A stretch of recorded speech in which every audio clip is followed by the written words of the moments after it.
Assalamualaikum warahmatullahi wabarakatuh. Yang terhormat Bapak Dr. Alfitra MSI dan Bapak Dr. Alfamiko MSI selaku dosen pembimbing saya. Dan terima kasih kepada Ibu dosen penguji yang telah menyempatkan waktunya untuk menonton video seminar proposal saya kali ini. Baiklah, di sini saya akan mempresentasikan proposal saya dengan judul Motif Lansia Pensiunan Kembali Bekerja. Studi pada lansia pensiunan di Kelurahan Pengambilan Ampalunan 20, Kecamatan Lubuk Begalung, Kota Padang. Baiklah, sebelum saya lanjutkan, izinkan saya terlebih dahulu untuk memperkenalkan diri. Perkenalkan, saya Feby Fitriani, BP 18 10 81 20 09.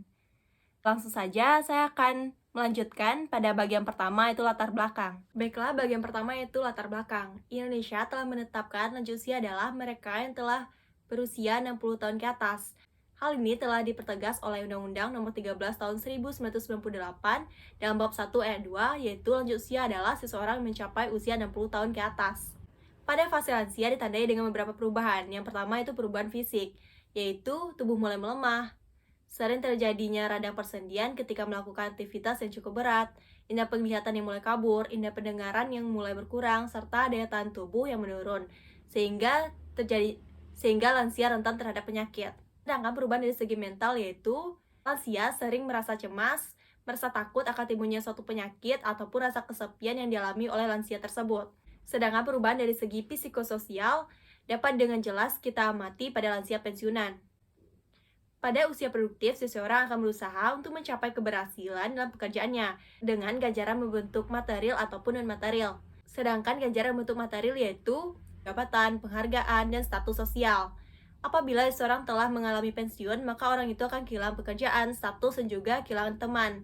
Oleh karena itu, para pekerja yang telah mengalami pensiun akan merasa kehidupan yang dijalaninya akan berbeda setelah pensiun dengan sebelum mereka pensiun. Oleh karena itu, sangat penting untuk mempersiapkan diri sebelum memasuki usia pensiun.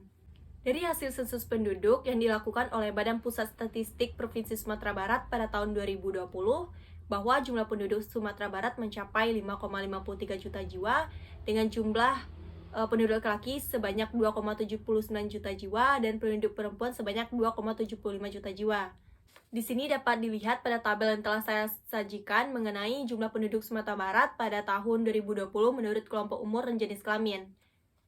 Jika pengelompokan lansia menggunakan kriteria yang telah ditetapkan dalam Undang-Undang Nomor 13 Tahun 1998 dalam bab 1 ayat 2 tentang kesejahteraan lanjut usia, maka lansia adalah laki-laki ataupun perempuan yang telah memasuki usia 60 tahun ke atas. Berarti di sini kita membicarakan 449.267 orang lansia yang ada di Sumatera Barat. Dan di sini saya juga telah menyajikan gambar atau diagram mengenai komposisi penduduk Sumatera Barat tahun 2020 berdasarkan generasi. Di sini dapat dilihat bahwa generasi Z dan juga milenial mendominasi penduduk Sumatera Barat. Dengan jumlah generasi Z sebanyak 31% dari total populasi, sedangkan generasi milenial sebanyak 24% dari total populasi Sumatera Barat. Namun, walaupun penduduk Sumatera Barat didominasi oleh penduduk generasi Z dan juga generasi milenial, kita tidak boleh lengah untuk memperhatikan generasi lainnya, terutama pada generasi baby boomer dan juga pre-boomer, yang mana kedua kelompok ini merupakan kelompok lanjut usia dan perlunya perhatian lebih. Walaupun banyak lansia yang berada dalam kondisi kesehatan yang baik, namun kelompok masyarakat ini rentan terhadap penyakit, karena terjadinya perubahan struktur dan fungsi tubuh akibat dari proses generatif. Menurut Undang-Undang Ketenagakerjaan Nomor 13 Tahun 2003, tenaga kerja adalah setiap orang yang mampu melakukan pekerjaan guna menghasilkan barang atau jasa, baik untuk memenuhi kebutuhan sendiri maupun untuk masyarakat. Sedangkan batas usia kerja yang berlaku di Indonesia yaitu seseorang yang berusia 15 tahun sampai 64 tahun. Namun nyatanya di lapangan masih dapat kita temui lanjut usia, khususnya lansia pensiunan yang masih tetap bekerja. Secara umum, masyarakat menilai usia lanjut melekat pada masa pensiun, yakni seorang dinilai dapat berhenti bekerja dan menikmati hari tuanya. Namun nyatanya sampai saat ini belum ada batasan yang jelas mengenai usia pensiun dalam Undang-Undang Ketenagakerjaan Indonesia. Ketentuan mengenai batas usia pensiun umumnya merujuk pada kebiasaan-kebiasaan yang berlaku di dalam perusahaan ataupun berpedoman pada perjanjian kerja, peraturan perusahaan, perjanjian kerjasama, atau merujuk pada peraturan perundang-undangan yang mengatur mengenai hak-hak yang berkaitan dengan masa pensiun. Walaupun lansia sering dipandang sebelah mata oleh masyarakat dengan hanya melihat kekurangannya saja, seperti kelompok lansia dianggap kurang produktif, tidak bisa apa-apa, dan juga lemah. Namun hal itu tampaknya bukanlah menjadi sebuah hambatan, karena nyatanya masih dapat ditemui lansia yang bekerja dengan berbagai alasan yang melatar belakanginya. Lansia yang bekerja dapat dipengaruhi oleh beberapa faktor, seperti faktor ekonomi maupun kebiasaan dan juga keinginan dari lansia tersebut untuk hidup mandiri. Oleh karena itu, lansia yang bekerja bukanlah semata-mata dipengaruhi oleh faktor ekonomi saja, namun juga dipengaruhi oleh faktor lainnya, seperti keinginan untuk hidup mandiri maupun karena faktor kebiasaan bekerja dari kehidupan lansia itu sendiri. Hal ini juga lah yang ditemukan di Kelurahan Pegambiraan Palunan 20 yang terletak di Kecamatan Lubuk Begalung, Kota Padang, Sumatera Barat, yang memiliki jumlah penduduk 25.679 orang penduduk. Berdasarkan observasi awal yang telah saya lakukan, saya melakukan observasi awal dengan melakukan wawancara mendalam bersama 5 orang informan. Informan pertama yaitu bernama Pak Amrizal Anwar, yang merupakan pensiunan Dinas Peternakan dan Kesehatan Provinsi Sumatera Barat. Sebelum memasuki masa pensiun, Pak Amrizal telah terlebih dahulu mempersiapkan dirinya untuk menghadapi masa pensiun. Setahun sebelum pensiun, yaitu tahun 2009, Pak Amrizal membeli sebuah mobil pribadi karena mobil yang selama ini yang gunakan adalah mobil dinas. Oleh karena itu, dengan adanya mobil pribadi, Pak Amrizal berharap nantinya setelah dirinya pensiun bisa pergi kemana saja bersama sang istri tanpa merepotkan anak-anaknya. Selain itu, Pak Amrizal juga telah memikirkan pekerjaan apa yang ia lakukan ketika telah pensiun, yaitu membuka klinik hewan peliharaan dan juga peternak sapi. Pak Amrizal mengaku bahwa ia belajar dari teman-teman sebaya serta dari lingkungannya, bahwa mempersiapkan masa tua itu sangatlah penting, agar masa tua tidak hanya seperti hanya menunggu waktu kematian saja, namun masa tua adalah masa di mana kita harus menikmati kehidupan yang sesungguhnya. Pak Amrizal memilih untuk membuka klinik hewan peliharaan dan berternak sapi karena sejalan dengan hobinya dan kesukaannya pada hewan. Oleh karena itu, dengan melakukan dua pekerjaan itu, Pak Amrizal merasa hari yang dilewatinya terasa berarti, dan dengan adanya aktivitas yang dia lakukan membuat dirinya merasa bahagia. Selanjutnya, informan kedua yaitu Pak Amzurnaini Abra, yang merupakan pensiunan dari PT Industri Tanah Datar. Setelah pensiun pada tahun 2007, Pak Amzurnaini bersama istrinya mulai berjualan makanan di daerah Ulakarang. Alasan Pak Amzurnaini tetap bekerja setelah pensiun yaitu karena ia merasa sepi dan bosan di rumah karena keempat orang anaknya telah menikah dan telah memiliki rumah masing-masing. Karena itulah, Pak Amzurnaini bersama sang istri mencari aktivitas untuk menghilangkan rasa jenuhnya di rumah dengan cara berjualan. Selain itu, Pak Amzurnaini mengaku ketika dirinya bekerja, badannya terasa sehat, namun jika hanya berdiam diri di rumah saja, badannya terasa sakit-sakitan. Selanjutnya itu informan ketiga, yaitu Pak Yosef Rizal, yang merupakan pensiunan pegawai Kementerian Perhubungan yang bertugas di bagian pemeriksa kapal. Pak Yos telah pensiun pada tahun 2016, namun dirinya masih tetap bekerja setelah pensiun. Karena kecintaannya terhadap kapal, Pak Yos tetap memilih bekerja setelah dirinya pensiun di bidang pelayanan kapal surfing. Selanjutnya itu informan keempat, yaitu Bu Hasrida, yang merupakan pensiunan Dinas Perhubungan Kota Padang. Sebelum memasuki masa pensiun, Bu Hasrida telah mempersiapkan diri untuk menghadapi masa pensiun. 7 tahun sebelum pensiun, Bu Hasrida bersama suaminya membuka sebuah depot air minum yang dibantu oleh satu orang karyawan. Pada tahun 2017, saat masa pensiun Bu Hasrida telah tiba, ia menghabiskan waktunya untuk mengelola depot air minum tersebut bersama dengan suaminya. Sedangkan kedua anak perempuannya telah menikah dan telah memiliki rumah masing-masing. Karena kedua anak perempuan Bu Hasrida tidak lagi tinggal bersamanya, membuat rumahnya terasa sepi. Sehingga Bu Hasrida mengubah sebagai rumahnya menjadi tempat laundry. Agar tidak merepotkan anak-anaknya, Bu Hasrida memilih untuk mempekerjakan satu orang untuk membantunya mengolah laundry tersebut. Oleh karena adanya depot air minum dan laundry ini membuat Bu Hasrida tidak merasa sepi di rumah dan tetap banyak beraktivitas dan dapat bertemu banyak orang yang berkunjung ke depot air minum maupun ke tempat laundrynya. Selanjutnya itu informan kelima, yaitu Pak Junaidi, yang merupakan pensiunan pegawai PT Pelindo II Teluk Bayur di bidang pelayanan kapal. Walaupun Pak Junaidi telah pensiun pada tahun 2014, namun kini Pak Junaidi masih tetap bekerja. Sejak pensiun, Pak Junaidi menjalankan berbagai bisnis seperti memudayakan tanaman hias untuk beliau jual kembali dan juga memiliki kolam lele sebanyak 4 petak dengan luas 4 kali 8 meter. Dan juga memiliki bisnis kontrakan di daerah Air Pinang dan juga Kampung Jua dengan jumlah kontrakan sebanyak 12 unit. Oleh karena itu, walaupun tujuan utama bekerja adalah untuk memperoleh ganjaran berupa uang, namun ada faktor lain yang menjadi motif lansia pensiunan untuk kembali bekerja. Hal ini dapat dipengaruhi oleh nilai-nilai yang ada pada lansia tersebut. Nilai-nilai ini diantaranya adalah nilai ekonomi, sosial, maupun budaya. Jika dilihat dari kehidupan masyarakat di Kelurahan Pegambiraan Palunan 20, khususnya kaum lansia yang telah mengalami pensiun namun masih banyak yang memilih untuk kembali bekerja. Usia dapat dibilang tidak muda lagi, tentunya tidak menjadi penghalang bagi lansia untuk kembali bekerja setelah pensiun. Berdasarkan penjelasan di atas terkait dengan latar belakang masalah penelitian, maka saya tertarik untuk meneliti mengenai motif lansia pensiunan kembali bekerja. Bagian selanjutnya yaitu perumusan masalah. Melewati masa pensiun, seseorang memiliki kesempatan untuk berkembang mencapai pribadi yang lebih baik. Lansia masih dapat mengembangkan diri dan berkreasi sesuai dengan minat mereka. Lansia dapat melakukan suatu aktivitas yang berarti untuk diri mereka sendiri dan orang lain, termasuk bekerja. Dan penelitian ini saya berusaha untuk mengungkap apa motif lansia pensiunan untuk kembali bekerja. Motif atau dalam bahasa Inggris berasal dari kata motion yang berarti gerakan. Motif erat hubungannya dengan gerak, yaitu gerakan yang dilakukan oleh manusia atau disebut juga perbuatan atau perilaku. Oleh karena itu, motif merupakan alasan seseorang melakukan sesuatu, melakukan tindakan, atau bersikap tertentu. Alversus membagi motif menjadi dua, yaitu because motive dan in order to motive. Berdasarkan latar belakang di atas, maka saya merumuskan masalah penelitian ini, yaitu apa yang menjadi motif lansia yang telah mengalami pensiun untuk kembali bekerja. Bagian selanjutnya itu tujuan penelitian. Di sini ada dua tujuan penelitian. Yang pertama, tujuan umum.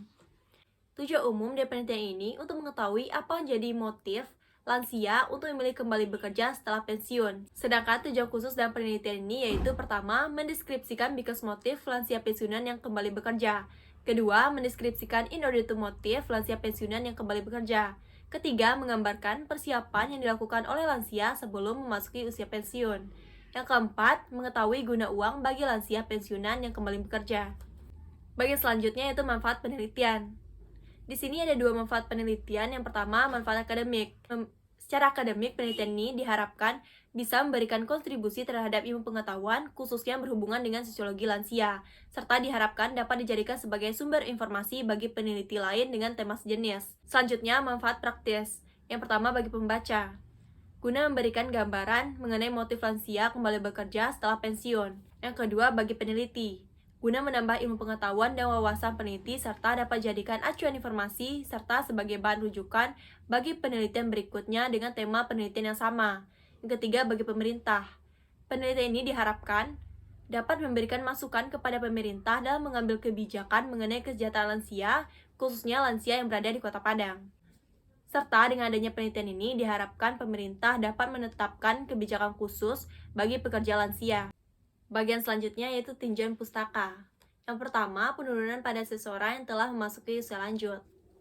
Fase lansia ditandai dengan proses hilangnya secara perlahan kemampuan dari jaringan untuk melakukan fungsinya dan memenuhi kebutuhan hidupnya, sehingga biasanya kemunduran terjadi yaitu kemunduran pekerjaan otot yang lebih awal terjadi dibandingkan dengan pekerjaan otak. Sedangkan menua dari segi psikologis yang dapat kita jumpai di usia lanjut yaitu merasa kurang percaya diri, sering merasa kesepian, dan merasa sudah tidak berguna dan tidak dibutuhkan lagi.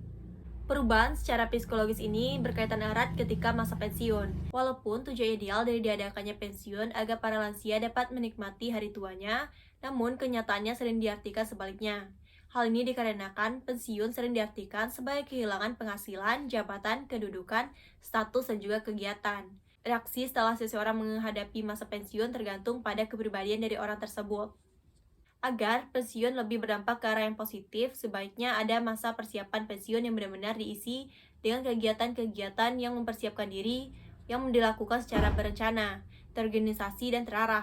Merencanakan kegiatan setelah pensiun dan memasuki masa lansia ini dapat dilakukan dengan pelatihan yang sifatnya menetapkan arah minat dari masing-masing individu.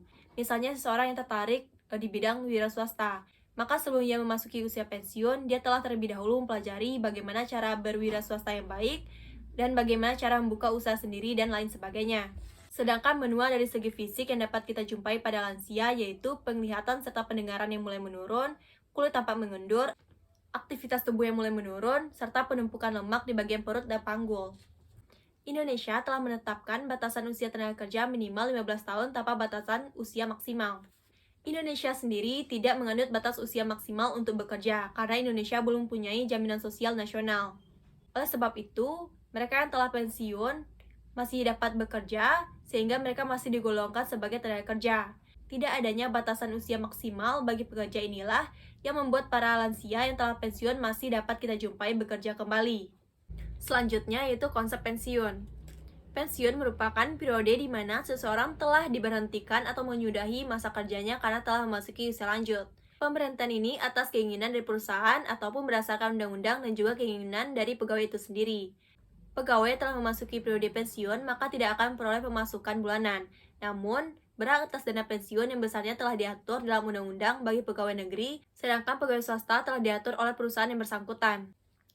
Pensiun merupakan masa transisi menuju pola hidup yang baru, terkait dengan pekerjaan yang menyangkut perubahan peran dan nilai. Pada masa pensiun, seorang melepaskan jabatan dan juga kekuasaannya yang diperoleh dari pekerjaannya, dan tentunya hal ini akan banyak membawa perubahan dalam hidupnya. Oleh karena itu, seorang yang telah membuat persiapan untuk masa pensiunnya, maka akan lebih cenderung sukses beradaptasi pada perubahan yang akan terjadi dalam hidupnya. Bagian selanjutnya itu konsep bekerja. Dilihat dari sudut pandang ekonomi, tujuan bekerja adalah untuk memenuhi kebutuhan hidup manusia, sehingga dirinya dapat menjalani kehidupan yang layak. Hasil yang dicapai dari kegiatan bekerja yaitu berupa upah dan juga gaji.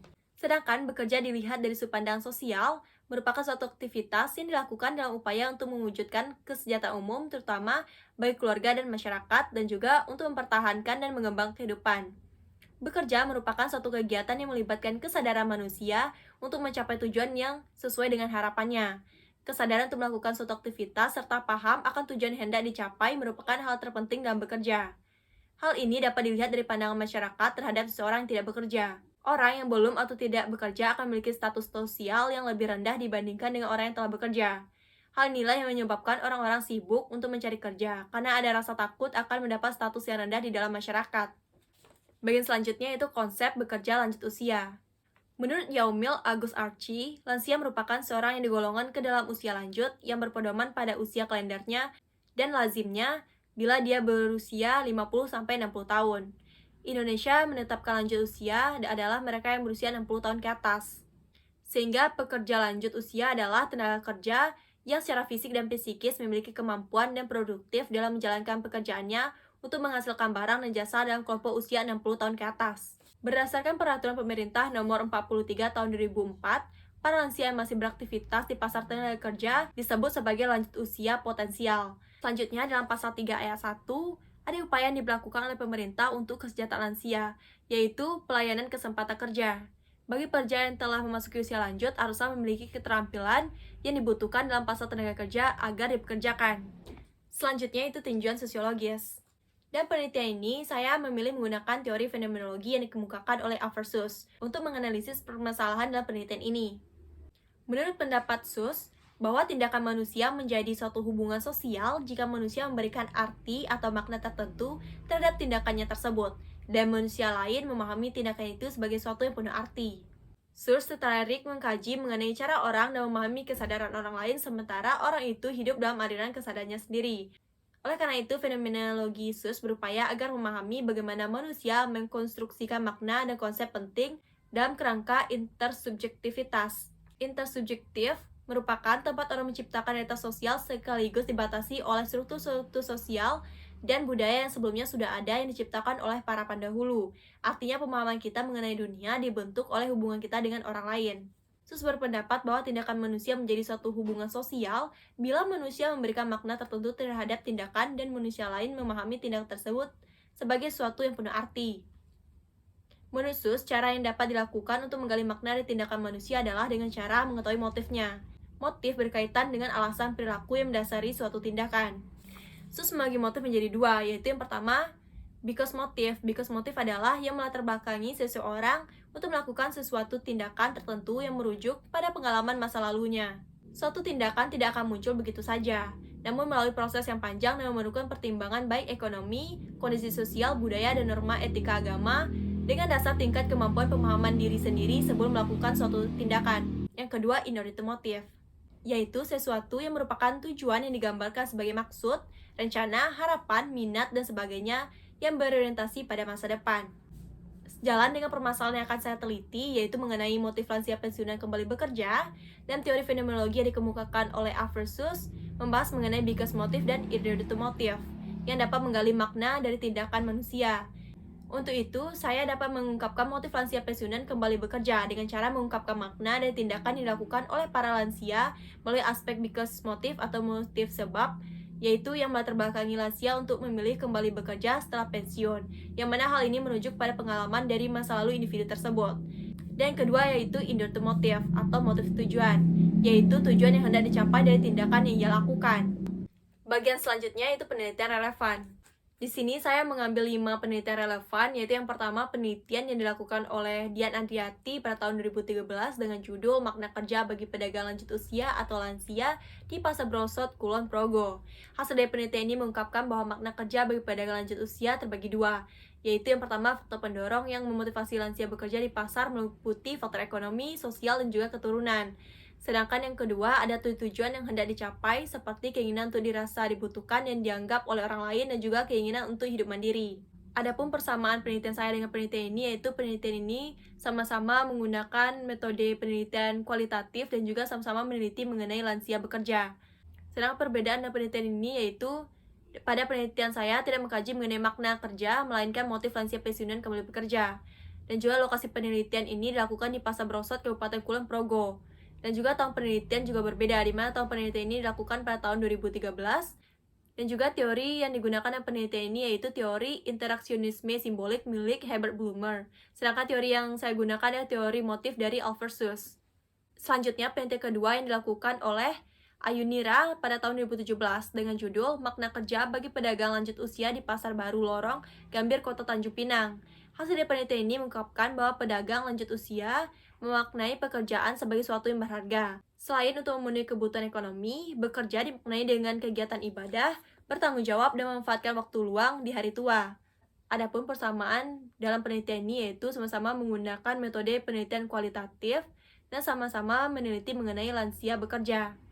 Sedangkan perbedaan dalam penelitian ini yaitu tujuan penelitian yang saya lakukan tidak mengkaji mengenai makna kerja, melainkan mengenai motif lansia pensiunan kembali bekerja, dan juga tahun penelitian berbeda, di mana penelitian ini dilakukan pada tahun 2017.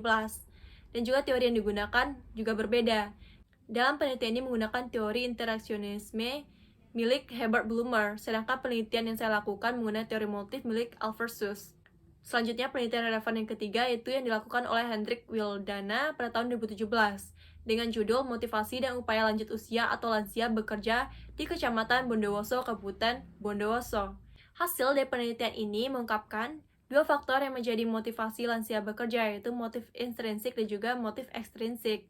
Adapun persamaan penelitian saya dengan penelitian ini yaitu sama-sama menggunakan penelitian kualitatif dan juga sama-sama meneliti mengenai lansia yang bekerja. Sedangkan perbedaan dalam penelitian ini yaitu penelitian ini berada di Kecamatan Bondowoso, Kabupaten Bondowoso, dan juga penelitian ini dilakukan pada tahun 2017. Dan pada penelitian ini menggunakan teori motivasi, sedangkan penelitian saya lakukan menggunakan teori milik Alversus mengenai motif. Selanjutnya, penelitian relevan yang keempat yaitu yang dilakukan oleh Rifatunisa pada tahun 2018 dengan judul Motivasi Perempuan Lansia Bekerja, Studi Buruh Gendong di Pasar Bariharjo, Yogyakarta. Penelitian ini berusaha untuk memetakan motivasi buruh gendong perempuan lansia bekerja menjadi dua, yaitu motivasi internal dan juga motivasi eksternal. Adapun persamaan saya dengan penelitian ini yaitu sama-sama menggunakan penelitian kualitatif dan sama-sama meneliti mengenai lansia yang bekerja. Sedangkan perbedaan antara penelitian saya dengan penelitian ini yaitu lokasi penelitian ini sudah jelas berbeda, di mana penelitian ini dilakukan di Pasar Bariharjo, Yogyakarta. Dan juga penelitian ini dilakukan pada tahun 2018, dan juga penelitian ini menggunakan teori existence, related need, ground need, atau ERG. Selanjutnya, penelitian relevan yang kelima, yaitu yang dilakukan oleh Retno Dwi Anggraini pada tahun 2018 dengan judul Hubungan Status Bekerja dengan Kualitas Hidup Lansia sebagai Kepala Keluarga di Wilayah Kerja Puskesmas Sumbayat, Gresik. Hasil dari penelitian ini mengungkapkan bahwa tidak terdapat hubungan signifikan antara status bekerja dengan kualitas hidup lansia sebagai kepala keluarga. Adapun persamaan saya dengan penelitian ini yaitu sama-sama meneliti mengenai lansia yang bekerja. Sedangkan perbedaan dalam penelitian ini yaitu penelitian ini menggunakan metode penelitian kuantitatif, sedangkan metode yang saya lakukan yaitu menggunakan metode penelitian kualitatif. Dan juga lokasi penelitian berbeda, yaitu penelitian ini dilakukan di Puskesmas Sembayat, Gresik. Dan tahun penelitian ini juga berbeda, di mana tahun penelitian ini dilakukan pada tahun 2018. Oleh karena itu, dalam penelitian saya lebih memfokuskan pengajian dan penelitian yang dilakukan dengan mendeskripsikan motif lansia pensiunan kembali bekerja. Motif berkaitan dengan alasan perilaku yang mendasari suatu tindakan seseorang. Untuk itu, saya menggunakan teori milik Alversus untuk mengungkapkan motif sebab dan juga motif akibat. Saya melakukan penelitian pada lansia pensiunan yang berada di Kelurahan Pegambiran Palunan 20, Kecamatan Lubuk Begalung, Kota Padang. Bagian selanjutnya yaitu metode penelitian. Yang pertama, pendekatan dan tipe penelitian. Penelitian ini menggunakan metode penelitian kuantitatif dengan tipe penelitian deskriptif. Metode penelitian kualitatif menganalisis data berupa kata-kata dan perbuatan-perbuatan manusia tanpa upaya pengkuantifikasiannya. Melalui pendekatan kualitatif ini, saya berharap agar dapat membantu dan menganalisis apa saja menjadi motif dari lansia pensiunan memutuskan untuk kembali bekerja yang berada di Kelurahan Penggembiraan Palu dan 20 Kecamatan Lubuk Begalung, Kota Padang. Sedangkan untuk tipe penelitian yang akan digunakan dan penelitian ini adalah penelitian dengan tipe deskriptif. Penelitian deskriptif digunakan untuk mendeskripsikan atau menggambarkan data yang telah terkumpul sebagaimana adanya. Penggunaan tipe penelitian deskriptif ini akan memudahkan dalam mengumpulkan data-data yang bersumber dari wawancara, catatan lapangan, foto-foto, dokumen guna menggambarkan subjek penelitian. Bagian selanjutnya yaitu informan penelitian. Di sini ada dua informan penelitian. Yang pertama, informan pelaku. Informan pelaku adalah informan yang memberikan keterangan tentang dirinya, tentang perbuatannya, tentang pemikirannya, tentang interpretasinya, atau tentang pengetahuannya. Adapun kriteria pemilihan informan pelaku dalam penelitian ini yaitu pertama, pensiun yang memiliki rumah pribadi, yang kedua, lansia yang memiliki sekurangnya 1 unit mobil, yang ketiga, lansia yang tidak memiliki hutang di bank manapun, yang keempat, lansia yang tidak memiliki tanggung jawab, yang kelima, telah melewati masa pensiun sekurangnya 3 tahun. Selanjutnya itu informan pengamat. Informan pengamat adalah informan yang memberikan informasi tentang orang lain atau suatu kejadian atau suatu hal kepada peneliti. Mereka dapat disebut saksi, suatu kejadian, atau pengamat lokal. Dan penelitian ini yang menjadi informan pengamat yaitu pertama, anggota keluarga dari lansia, kedua, bertempat tinggal dalam satu rumah bersama lansia. Adapun teknik penentuan informan dalam penelitian ini yaitu menggunakan teknik pervasive sampling, yaitu pengambilan sampel atas pertimbangan atau tujuan tertentu. Oleh karena itu, sebelum melakukan penelitian, sebaiknya peneliti menetapkan terlebih dahulu kriteria yang mesti dipenuhi oleh orang yang akan dijadikan sumber informasi, agar memungkinkan peneliti untuk mendapatkan data yang valid. Bagian selanjutnya yaitu data yang akan diambil. Pada penelitian kualitatif, data yang dikumpulkan umumnya berupa kata-kata dan perbuatan-perbuatan manusia tanpa adanya upaya untuk mengungkapkan data yang telah diperoleh. Dan penelitian kualitatif terdapat dua sumber data, yaitu yang pertama, data primer. Data primer yaitu data atau informasi yang diperoleh secara langsung oleh peneliti dari informan penelitian di lapangan. Bagian selanjutnya yaitu teknik dan alat pengumpulan data. Yang pertama, observasi. Observasi adalah pengamatan yang berkenaan dengan perilaku manusia, proses kerja, gejala-gejala alam, dan bisa informan yang diamati tidak terlalu besar. Dan penelitian ini saya melakukan observasi dengan cara langsung turun ke lapangan untuk mengamati berbagai kegiatan yang dilakukan oleh para lansia pensiunan yang kembali bekerja di kawasan Kelurahan Penggembiraan Palu dan 20. Alat yang digunakan untuk mengumpulkan data yang akan diambil adalah dengan menggunakan panca indera. Saya melakukan pengamatan mengenai aktivitas-aktivitas yang dilakukan oleh informan secara bertahap yang disesuaikan dengan kegiatan dan situasi. Pengamatan ini telah saya lakukan sejak bulan Mei. Adapun tujuan dari observasi ini yaitu untuk mengetahui aktivitas-aktivitas yang dilakukan oleh informan serta mengamati faktor pendukung yang menyebabkan lansia melakukan aktivitasnya. Sehingga melalui pengamatan ini saya dapat mendeskripsikan secara garis besar pokok kajian yang akan diteliti. Bagian selanjutnya yaitu wawancara mendalam. Wawancara yaitu proses komunikasi atau interaksi untuk mengumpulkan informasi dengan cara tanya jawab antara peneliti dengan informan penelitian. Tujuan dari dilakukan wawancara ini adalah agar menentukan permasalahan secara lebih terbuka dan lebih rinci dari informan itu sendiri. Wawancara dilakukan berupa tanya jawab bertatap muka langsung dengan informan. Melalui wawancara mendalam ini, saya berusaha untuk mengungkapkan mengenai yang pertama, mengetahui because motif atau motif sebab lansia pensiunan kembali bekerja. Yang kedua, mengetahui in order to motive atau motif akibat lansia pensiunan kembali bekerja. Yang ketiga, mengetahui pekerjaan lansia sebelum pensiun. Yang keempat, mengetahui persiapan yang dilakukan oleh lansia sebelum memasuki masa pensiun. Yang kelima, mengetahui alasan lansia memilih pekerjaan yang sekarang. Yang keenam, mengetahui berapa lama lansia bekerja dalam sehari. Yang ketujuh, mengetahui guna uang bagi lansia pensiunan yang kembali bekerja. Bagian selanjutnya yaitu unit analisis. Unit analisis dan penelitian merupakan satuan tertentu yang diperhitungkan sebagai subjek penelitian. Unit analisis dilakukan oleh peneliti agar validitas dan reliabilitas dapat terjaga. Unit analisis berfungsi untuk memfokuskan kajian penelitian agar dapat menjawab masalah penelitian dan tujuan penelitian. Unit analisis dapat berupa individu, kelompok, organisasi, benda, wilayah, dan waktu tertentu sesuai dengan fokus permasalahan.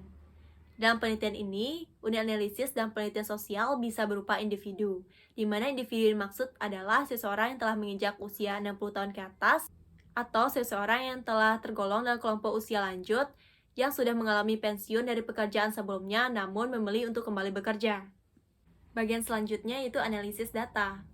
Analisis data dan penelitian kualitatif merupakan suatu yang sistematis untuk menentukan bagian-bagian dan saling keterkaitan antara bagian-bagian dan keseluruhan dari data yang telah dikumpulkan untuk menghasilkan klasifikasi atau tipologi. Dalam penelitian ini, analisis data yang dilakukan adalah analisis data milik Miles dan Huberman.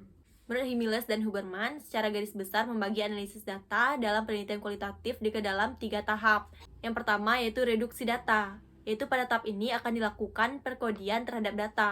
Perkodian data adalah peneliti memberikan nama atau penamaan terhadap hasil penelitian. Yang kedua itu penyajian data. Pada tahap ini, peneliti menyajikan temuan penelitian berupa kategori atau pengelompokan. Yang ketiga, verifikasi data atau kesimpulan. Pada tahap ini, peneliti menarik kesimpulan dari temuan data. Ini merupakan interpretasi atas temuan dari suatu wawancara atau sebuah dokumen. Bagian selanjutnya yaitu lokasi penelitian. Lokasi penelitian ini dilakukan di Kelurahan Pegambiran Ampalu dan 20, Kecamatan Lubu Begalung, Kota Padang. Adapun alasan peneliti memilih lokasi penelitian ini ialah karena banyaknya peneliti temukan lansia yang telah pensiun dari pekerjaannya namun kembali bekerja baik pada bidang pekerjaan yang sama dengan pekerjaannya sebelumnya maupun pada bidang pekerjaan yang berbeda. Untuk itu, peneliti tertarik untuk mengetahui apa motif lansia pensiunan kembali bekerja, khususnya pada kawasan Kelurahan Pegambiran Ampalu dan 20, Kecamatan Lubu Begalung, Kota Padang. Bagian selanjutnya yaitu definisi operasional konsep. Yang pertama, motif. Motif adalah yang berkaitan dengan alasan perilaku yang mendasari suatu tindakan. Motif yang terdapat pada diri seseorang akan mewujudkan suatu sikap atau perilaku yang diarahkan pada tujuan untuk mencapai suatu kepuasan. Yang kedua, lansia. Lansia adalah seseorang yang telah memasuki tahap akhir dari fase kehidupan manusia, yang mana telah terjadinya proses kemunduran atau hilangnya cara perlahan kemampuan dari jaringan tubuh untuk melakukan fungsinya. Menurut Undang-Undang Nomor 13 Tahun 1998, lanjut usia adalah seseorang yang telah mencapai usia 60 tahun ke atas. Yang ketiga, pensiun. Pensiun adalah suatu periode di mana seseorang telah berhenti atau menyudahi masa kerjanya karena telah memasuki usia lanjut. Yang keempat, bekerja. Bekerja adalah suatu kegiatan yang dilakukan oleh seseorang untuk menyelesaikan atau mengerjakan sesuatu yang menghasilkan alat pemenuhan kebutuhan yang ada seperti barang maupun jasa dan memperoleh bayaran ataupun upah. Selanjutnya yaitu jadwal penelitian. Jadwal penelitian ini dibuat sebagai pedoman dan pelaksanaan untuk mencapai tujuan dari penelitian. Oleh karena itu, peneliti membuat jadwal penelitian agar penelitian ini dapat berjalan secara efektif dan juga efisien. Adapun jadwal penelitian dan penelitian ini yaitu pada bulan Juni, saya mengajukan TOR penelitian, sehingga pada bulan Juli keluarlah hasil rapat keputusan TOR, sehingga saya dapat melakukan bimbingan proposal yang dimulai pada bulan Agustus. Dan pada bulan Oktober saya melakukan seminar proposal. Baiklah, sekian hasil presentasi proposal saya. Saya ucapkan terima kasih kepada Bapak dan Ibu atas perhatiannya. Saya akhiri, Assalamualaikum warahmatullahi wabarakatuh.